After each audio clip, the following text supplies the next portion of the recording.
হতে পারে এই ধরনের যেসব দ্রব্য বিদেশ থেকে আসে তার উপরে আমরা কিছু ট্যাক্স বাড়িয়ে দিয়েছি। কারণ আমরা চাই এই দেশে যদি শিল্প গড়ে ওঠে, সেই শিল্পে কি বিদেশ থেকে শ্রমিক এসে কাজ করবে নাকি এই বাংলাদেশের মানুষই কাজ করবে? বলেন তো ভাই, বাংলাদেশের মানুষের কাজ করবে। তাহলে বাংলাদেশের মানুষ যদি কাজ করে তাহলে তো আমাদের বেকার সমস্যা, আমাদের যুবকরা যারা আছে, বেকার যারা আছে, তারাই তো সেখানে চাকরি বাকরির ব্যবস্থা হবে, তাই নয় কি? অর্থাৎ আমরা দেশে শিল্পে যাতে গড়ে উঠতে পারে, এই দেশে কলকারখানা যাতে গড়ে উঠতে পারে, আমরা বাজেটের মধ্যে সেই ব্যবস্থা রেখেছি। তাহলে যারা এই বাজেটের বিরুদ্ধে মিছিল করে, এই বাজেটের বিরুদ্ধে বিক্ষোভ করে, তাহলে কি তারা বিক্ষোভ করলো না ওই সকল মানুষের বিরুদ্ধে যারা বেকার আছে? আমরা চাইছি বেকারদের কর্মসংস্থানের ব্যবস্থা করতে, আর তারা সেটির বিরুদ্ধে মিছিল করছে, তারা সেটির বিরুদ্ধে বিক্ষোভ করছে। কাজটা কি তাহলে ভালো করলো? তারা ভালো করলো না। এখন প্রিয় ভাই বোনেরা, কথা একটাই প্রিয় ভাই বোনেরা, বাংলাদেশ জাতীয়তাবাদী দল বিএনপি, আপনারা অতীতেও দেখেছেন, বর্তমানেও দেখছেন, আমাদের কাজ হচ্ছে দেশের মানুষের ভাগ্যের পরিবর্তন করা। আমাদের কাজ হচ্ছে দেশের ভাগ্যের পরিবর্তন করা, এবং সেজন্যই আমরা কৃষক কার্ড বলেন, আমরা ফ্যামিলি কার্ড বলেন, আমরা দেশে কলকারখানা স্থাপন করা বলেন, আমরা দেশের বেকারদেরকে বিভিন্ন রকম প্রশিক্ষণ ইনস্টিটিউট তৈরি করার মাধ্যমে, প্রশিক্ষণ দেওয়ার মাধ্যমে তাদেরকে দক্ষ করে গড়ে তোলা বলেন, এইসব কাজ আমরা করতে যাই। শুধু এইসবই বিষয় না, এই বাংলাদেশের মানুষের এই যে আপনারা যে উপজেলায় থাকেন, আপনাদের বিভিন্ন উপজেলা স্বাস্থ্য কমপ্লেক্স আছে না? 50 বেডের স্বাস্থ্য উপজেলা কমপ্লেক্স আছে না? এই স্বাস্থ্য উপজেলা কমপ্লেক্সের একটা কাহিনী আছে, হয়তো অনেকেই সেই কাহিনী জানে না। এই যে 50 বেডের যে হাসপাতালটি আছে উপজেলা পর্যায়ে, কি বলে?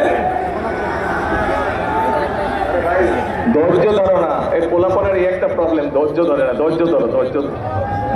এই যে উপজেলা স্বাস্থ্য কমপ্লেক্স, এই স্বাস্থ্য কমপ্লেক্সে যে 50 বেড দেখেন, এই 50 বেডের 30 বেড, প্রথম যে 30 বেড সেটি শহীদ রাষ্ট্রপতি জিয়াউর রহমান করেছিলেন সারা বাংলাদেশে। পরবর্তীতে যে 20 বেড, অর্থাৎ 50 বেডের যে 20 বেড, সেই 20 বেড করেছিলেন বেগম খালেদা জিয়া। এইবার বিএনপি সরকার সমগ্র বাংলাদেশের যত উপজেলা আছে, যেখানে উপজেলা স্বাস্থ্য কমপ্লেক্স আছে, যেটি 50 বেড আছে, সেটিকে 100 বেডে রূপান্তরিত করবে।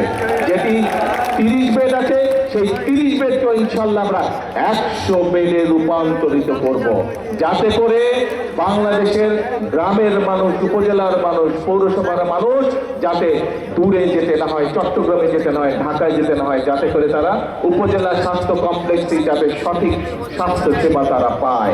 তাহলে প্রিয় ভাই বোনেরা, এই বাজেটে আমরা অর্থ বরাদ্দ করেছি যাতে করে আমরা বাংলাদেশের প্রত্যেকটি উপজেলা স্বাস্থ্য কমপ্লেক্সকে 101 বেডে আমরা রূপান্তরিত করতে পারি। এইটি কি বাংলাদেশের মানুষের জন্য স্বার্থের পক্ষে নাকি স্বার্থের বিরুদ্ধে? বলুন তো। স্বার্থের পক্ষে। তাহলে প্রিয় ভাইরা, আবার প্রশ্ন করি আপনাদের কাছে, যারা এই বাজেটের বিরুদ্ধে বিক্ষোভ করলো রাজপথে, যারা এই বাজেটের বিপক্ষে বক্তব্য দিল, তারা কি বাংলাদেশের মানুষের স্বার্থের পক্ষে কথা বললো না স্বার্থের বিরুদ্ধে কথা বললো? স্বার্থের বিরুদ্ধে কথা বললো। প্রিয় ভাই বোনেরা, আমরা নির্বাচনের সময় বলেছিলাম যে আমাদের লক্ষ্য হচ্ছে এই দেশের মানুষের ভাগ্যের পরিবর্তন করা, আমাদের লক্ষ্য হচ্ছে এই দেশের ভাগ্যের পরিবর্তন করা, এবং সেজন্যই আমরা পরিকল্পনা গ্রহণ করেছি, পরিকল্পনা অনুযায়ী কাজ করছি। আপনাদের নিশ্চয়ই মনে আছে, আমি আপনাদেরকে দেশের মানুষের সামনে যখন বিদেশ থেকে 17 বছর পরে এই দেশে ফিরে আসছি, সেই সময় আমি আপনাদেরকে বলেছিলাম আই হ্যাভ এ প্ল্যান, বলেছিলাম মনে আসার জন্য এই দেশের বেকার